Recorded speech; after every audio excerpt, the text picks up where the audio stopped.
A helicopter can lift straight up. It can also hover in one place. It can move in any direction. This makes helicopters special and fun to learn about. Helicopter aerodynamics studies how rotors make lift and move the craft. Forces, airflow, pilot controls. We keep words clear and short.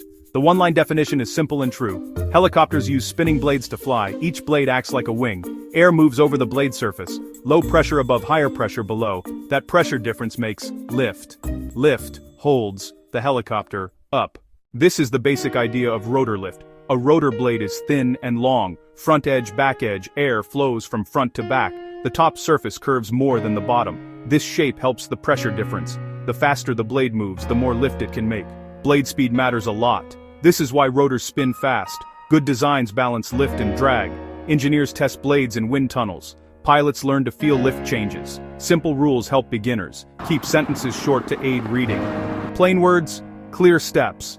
The next section shows how pitch changes lift. Lift grows when blades push more air down. Pilots change how much the blades push. That change is blade pitch. Pitch is the tilt of the blade edge. A bigger pitch grabs more air. This makes more lift. A smaller pitch makes less lift.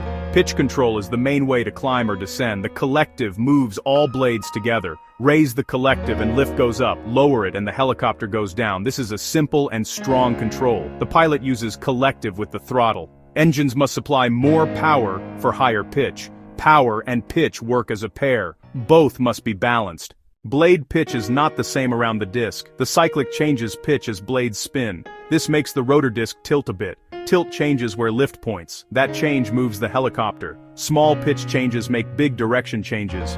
Pilots learn smooth cyclic moves. Cyclic input is subtle and steady. It is used to fly forward, back, sideways. Combined with tail rotor or anti-torque, it controls heading. The cyclic makes fine directional control possible. It also helps fix asymmetric lift in forward flight. Using cyclic well takes practice. We will explain asymmetric lift next. In forward flight, one side of the rotor moves faster. The advancing blade sees faster air, and the retreating blade sees slower air. This creates asymmetric lift across the disc. The advancing blade makes more lift than the retreating blade, so pilots must correct this with cyclic and rotor motion. The rotor also flaps and shifts to help balance. At higher speeds, the retreating blade can stall. Stall means airflow breaks away and lift drops quickly on that blade. This limits top speed for many helicopters. Designers work to delay stall, and pilots respect speed limits for safety. Knowing these limits keeps flight safe. Power needs change with flight mode. Hover often needs the most power because the engines must push air down to hold weight. When moving forward, lift can come partly from forward speed, so that can reduce power needs a bit. But at very high speed, power needs rise again. Hot and high air makes lift harder. Designers use theories and models to predict power. Simple momentum theory gives basic answers, and blade element theory is more detailed.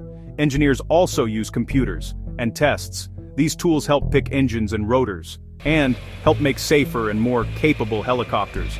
Helicopters do many jobs well. They rescue people in hard places, they lift heavy loads to tall roofs, and they carry workers to towers and ships. They serve in military and police roles too. Their ability to hover and land in tight spots is key. This makes them tools for life and work. Pilots and engineers train for these demands. A simple analogy can help.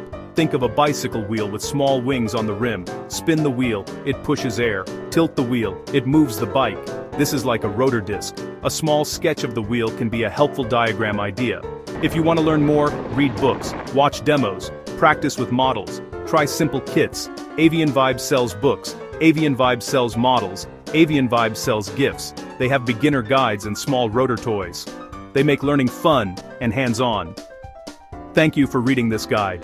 Visit Avian Vibe to find books, models, and gifts. Check the store for clear guides and great gear.